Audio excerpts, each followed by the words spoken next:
안녕하세요. 이선아입니다.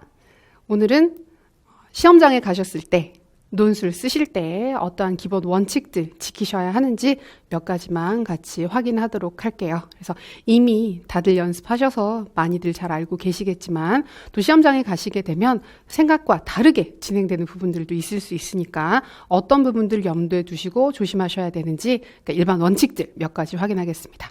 제일 먼저 그 교육학 시험 보러 가셨을 때, 논술 시험 보실 때 제일 먼저 평소에 보시던 것들보다 전반부의 시간을 조금 더 빠르게 잡고 진행을 하셨으면 좋겠어요. 그래서 초반부는 조금 급한 느낌으로, 평소에 내가 이런 느낌으로 썼다 그러면 그것보다는 약간만 더 빠른 느낌으로 진행을 해주시는 게 도움이 됩니다. 그래서 분명 연습하실 때도 55분 정도 연습을 쭉 해오셨기 때문에 되게 많이 모자라진 않는데요. 근데 아무래도 현장에 가시게 되면 예기치 못한 상황들이 있을 수 있기 때문에 후반부 시간을 약간이라도 더 확보를 하시는 게 중요합니다. 그래서 특히 이제 전체적인 흐름 자체가 초반부에 많이 결정이 될 수 있으니까 초반부에 막 시간 자체를 너무 무리하게 적게 잡아서 진행하라는 말씀은 아닌데 조금만 더 서둘러서 급하게 전반부를 서술해 주시면 좋을 것 같아요.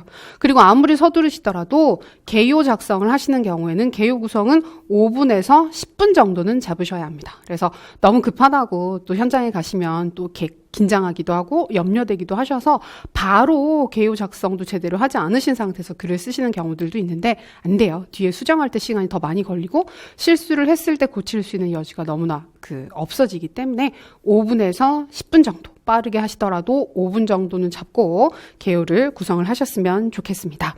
그리고 우리가 글을 쓸 때 기본적으로 서론 쓰시는 부분들은 이제 많이들 연습을 하셔서 어느 정도 익숙해지셨는데 다 괜찮은데 어떤 식으로 쓰시던지 간에 우리가 연습했던 대로 접근해 주시면 되는데 세 줄 이상만. 그래서 세 문장, 세 줄 이상만 유지를 해주시고 너무 많이 쓰시거나 너무 적게 쓰시거나 그것보다는 세 줄 이상만 유지를 해주시면 좋을 것 같습니다. 그리고 단락별로 저희가 도입 문장과 주제 논의를 해야 되는데요. 도입 문장은 여러 번 말씀드렸지만 쓰실 수 있으면 잘 쓰시면 좋은 거고 주제 논의 같은 경우에는 매 단락 빠뜨리지 마시고 꼼꼼하게 하셔야 됩니다. 그래서 도입 문장 같은 경우에는 일반 원칙이 막 너무 잘 쓰시려고 하시게 되면 이것저것 신경 쓸 게 너무 많아서 어려우신데 그거보다는 큰 주제, 문제에서 제시를 했었던 큰 주제와 개별 항목들 연계를 하셔서 이 주제, 큰 주제와 관련해서 개별 항목이 관련이 있다.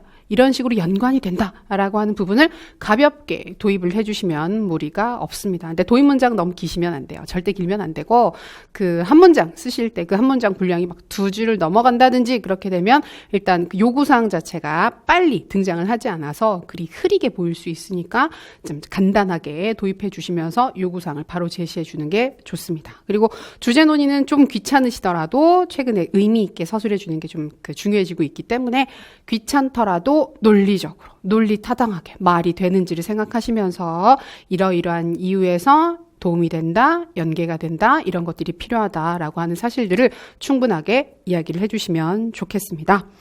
자, 그리고 우리가 본문 쓰실 때 꼭 기억하셔야 되는 게 요구사항을 명확하게 쓰시는 거. 그러니까 결국은 이것도 좀 명확한 서술, 요구사항을 중심으로 서술하는 글들이 될 수 있을 텐데요. 그러니까 잘 쓰고 싶은 욕심, 글을 멋지게 쓰고 싶은 욕심 때문에 너무 이렇게 수식이 화려해진다든지 그다음에 문장 구성 자체가 복잡해지거나 그러실 필요가 없습니다. 그래서 개념을 쓰라고 하는 경우에는 개념은 이것이다. 특징 2가지를 쓰라고 하면 특징 첫 번째는 이것이다.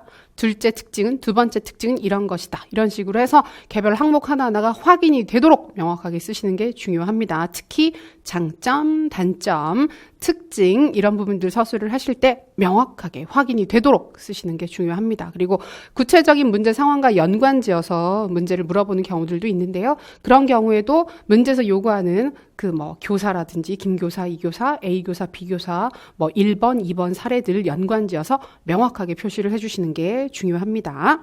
그리고 글을 쓰실 때 문장 자체는 친절하게 서술해 주시는 게 중요해요. 그래서 글을 읽는 사람이 이 내용 영역에 대해서 전문적인 지식을 가지고 있는 전문가가 읽는다라고 생각하지 마시고 내가 학생들한테 설명을 해준다.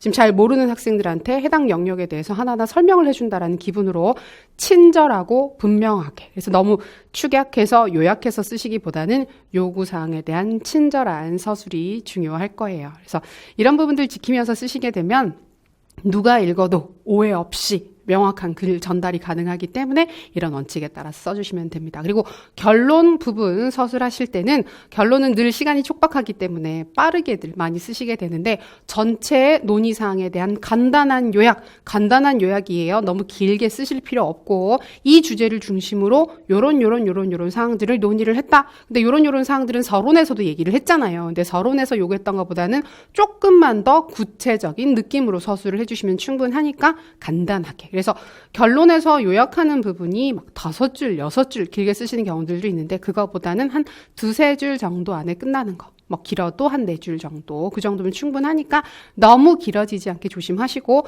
마무리 제언 문장은 뭐 시간이 너무너무 급하면 빼고 가시는 경우들도 있긴 하지만 그래도 이제 큰 주제와 관련해서 교사가 노력할 수 있는 사항이 있으면 교사의 노력으로 서술해 주시면 되겠고 그게 조금 더 큰 주제다. 그러면 학교나 우리 교육 전체 노력이나 변화를 매개로 해서 이러이러한 노력이 필요하다. 더 많은 성장을 위한 탐구가 필요할 것이다. 이런 식으로 정리를 해두시면 좋을 것 같습니다.